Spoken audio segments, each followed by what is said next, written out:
മലയാള സിനിമയിലെ ഒരു പ്രമുഖ നടനും ഭാര്യയും മറ്റു ചില നടന്മാരും തനിക്കെതിരെ PR വർക്ക് ചെയ്യുന്നു എന്ന ആരോപണവുമായി പ്രശസ്ത നടൻ ജോർജ് ജോർജ്. വരവ് സിനിമയുടെ റിലീസുമായി ബന്ധപ്പെട്ട ഇൻസ്റ്റാഗ്രാം ലൈവിനിടെയാണ് ജോർജ് ജോർജ് ഗുരുതരമായ ചില ആരോപണങ്ങൾ ഉന്നയിച്ചിരിക്കുന്നത്. ഷാജി കൈലാസ് സംവിധാനം ചെയ്ത വരവ് സിനിമയ്ക്കെതിരെ നടക്കുന്ന നെഗറ്റീവ് ക്യാമ്പയിനെതിരെയും ജോർജ് ജോർജ് ലൈവിൽ വ്യക്തമായ നിലപാടെടുത്തു. ഒരു നടനെയും ഭാര്യയും കൂടാതെ മലയാളത്തിലെ പല പ്രമുഖ താരങ്ങളും തനിക്കെതിരെ പെയ്ഡ് PR ചെയ്യുന്നു.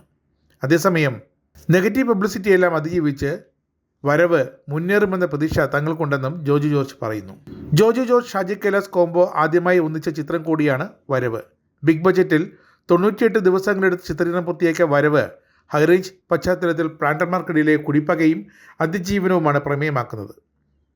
ഷാജി കൈലാസിൻ്റെ ഹിറ്റ് ചിത്രങ്ങളായ ചിന്താമണി കൊലക്കേസ്, റെഡ് ചില്ലീസ് എന്നിവയ്ക്ക് തിരക്കഥാ രചന നിർവഹിച്ച AK സാജൻ തന്നെയാണ് ചിത്രത്തിന് തിരക്കഥയൊരുക്കുന്നത്. ഓൾഗ പ്രൊഡക്ഷൻസിൻ്റെ ബാനറിൽ നൈസി റെജിയാണ് വരവ് നിർമ്മിക്കുന്നത്. ജോജുവിനൊപ്പം ആക്ഷൻ റാണി വാണി വിശ്വനാഥ്, സുകന്യ, മുരളി ഗോപി, അർജുൻ അശോകൻ, ദീപക് പറമ്പോൾ, ബാബുരാജ്, അസീസ് നെടുമങ്ങാട്, ബൈജു സന്തോഷ്, അഭിമന്യു തിലകൻ, ബോബി കുര്യൻ, അശ്വിൻ കുമാർ, ശ്രീജിത് രവി, കോട്ടയം രമേശ്, ബാലാജി, ബിജു പപ്പൻ, ചാലിപ്പാല, ഷാജി ഷാഹിദ്, ആൻഡ്രൈഡ് ബ്ലിറ്റ്സ് നെറ്റ്സോവ്, സാനി അയ്യപ്പൻ, വിൻസി അലോഷ്യസ്, വീണ നായർ, മെറ്റിൽഡ പെട്രോവിക് എന്നിങ്ങനെ വലിയൊരു താരനിര തന്നെ അണിനിരക്കുന്നുണ്ട്.